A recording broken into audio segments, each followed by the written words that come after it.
4টা মাস নিষিদ্ধ মাস। এই মাসে যুদ্ধ করা যাবে না। কি করা যাবে না? যুদ্ধ করা যাবে না।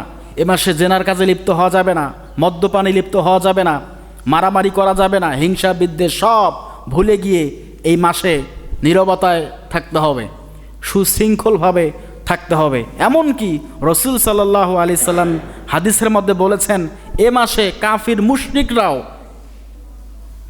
যুদ্ধ করতো না। সুবহানাল্লাহ বলবেন না? তারা এই মাসটা মানতো। কি মানতো? মাসটা তারা মানতো।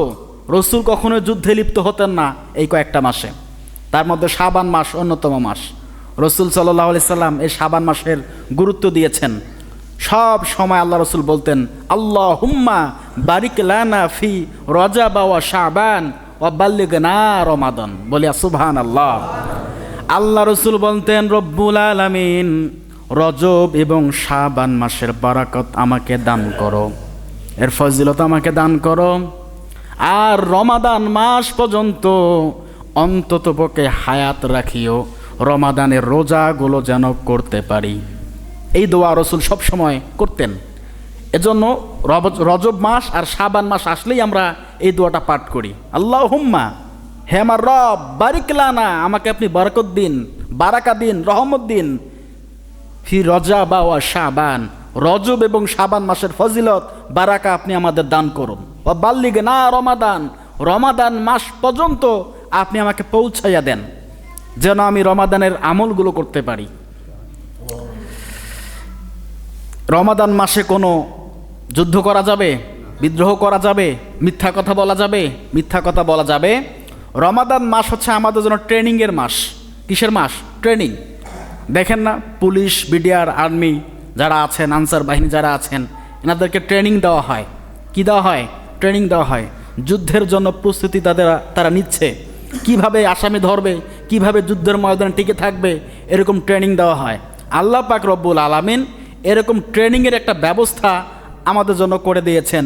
সে মাসটার নাম হচ্ছে রমাদান মাস। কি মাস? রমাদান মাস। কেমন করে ট্রেনিং? কারণ রোজা রাখা অবস্থায় মিথ্যা কথা বললে রোজার ক্ষতি হয়ে যায়। কি হয়? ক্ষতি হয়ে যায়। আহারে, না খেয়ে আছি আর মিথ্যা কথা বলে আমার রোজাটা নষ্ট করব? ঠিক কি না? হয়ে যায়। ট্রেনিংয়ের মাস। একটা মানুষ যদি 1 মাস যাবৎ মিথ্যা কথা না বলে থাকে, আল্লাহ পাকের রহমতে আমার তো মনে হয় ও বাকি 11টা মাস সে মিথ্যা কথা না বলে থাকতে পারবে। কি মনে হয় না এরকম?